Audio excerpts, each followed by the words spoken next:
হ্যাঁ সেরে আছে, কেন ঘুরে আসো। কেন ফিরি ফিরি কেন কথা যাবে? আর বলিস না, কাল খেতে ভালো হয়েছে, আর ছোলার লোক আছে নাই, কেন আমার সঙ্গে? বাহ, তুমিও চাষ করি?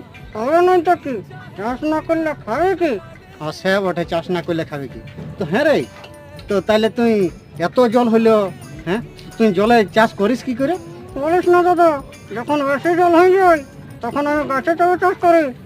মানে ওই যে খেতলা দেখাচ্ছে সব তোর? তবে নয় তো কি, ওই যে ওইদিকে জল দেখতে পাচ্ছিস, ওরা সব আমার। এইদিকে দেখ, এদিকে জল দেখতে পাচ্ছিস, সেগুলো আমার। আচ্ছা, তো তাহলে তো দমে ক্ষেত আছে। তো হ্যাঁ রে, তো এত ক্ষেত তুই সার দি কি করে? না তো, 7-8 দিই রে আমি। তুই 7-8 দিস নাই, তো চাষ হয় কি করে? চাষ মানে লোকে দিয়ে দেয়। লোকে দিয়ে দেয়? তোর ক্ষেত লোকে সব দেয়? তবে নয় তো কি, সকালবেলা ঘুম থেকে উঠে লোকে যায় সব দিয়ে চলে আসে।